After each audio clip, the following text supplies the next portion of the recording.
दिवाली की जगमगाहट के बाद आज का दिन है गोवर्धन पूजा का। एक ऐसा त्योहार जो हमें याद दिलाता है कि असली शक्ति सिर्फ दिखावे में नहीं बल्कि सेवा और संरक्षण में है। जिस तरह श्री कृष्ण ने प्रकृति की रक्षा की, उसी तरह आज हम भी अपने पर्यावरण, पशुओं और रोजमर्रा के साधनों का सम्मान करते हैं। तो चलिए जानते हैं गोवर्धन पूजा के महत्व के बारे में, एक नई सोच और पुरानी परंपरा के साथ।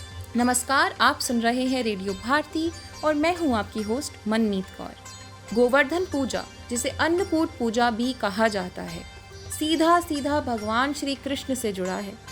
पौराणिक कथाओं के अनुसार द्वापर युग की बात है। एक दिन ब्रजवासियों ने इंद्रदेव की पूजा करने का आयोजन किया। इंद्रदेव को वर्षा का देवता माना जाता है, इसलिए सभी लोग मानते थे कि उनकी कृपा से वर्षा होगी और फसलें अच्छी होंगी। लेकिन श्री कृष्ण ने लोगों को ये समझाया कि हमें प्रकृति और अपने परिवेश की रक्षा और पूजन करना चाहिए।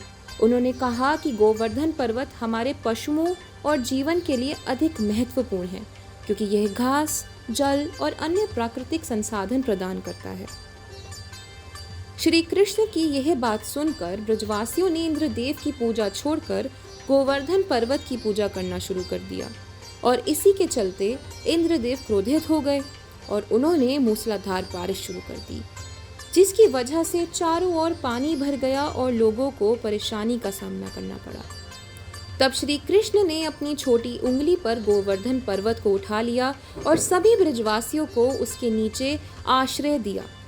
माना जाता है कि 7 दिनों तक श्री कृष्ण ने गोवर्धन पर्वत को उठाए रखा और लोगों की रक्षा की।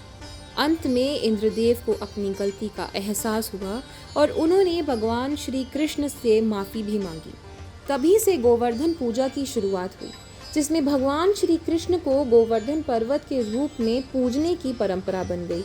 यह त्योहार हर साल कार्तिक मास के शुक्ल पक्ष की प्रतिपदा तिथि पर मनाया जाता है। इसी दिन विश्वकर्मा पूजा भी होती है, जिसमें गाड़ियों, औजार और मशीन्स की पूजा होती है। इस पूजा का मुख्य कारण है कि ये हमें सुरक्षित और आसान हमारे जीवन यापन का साधन है।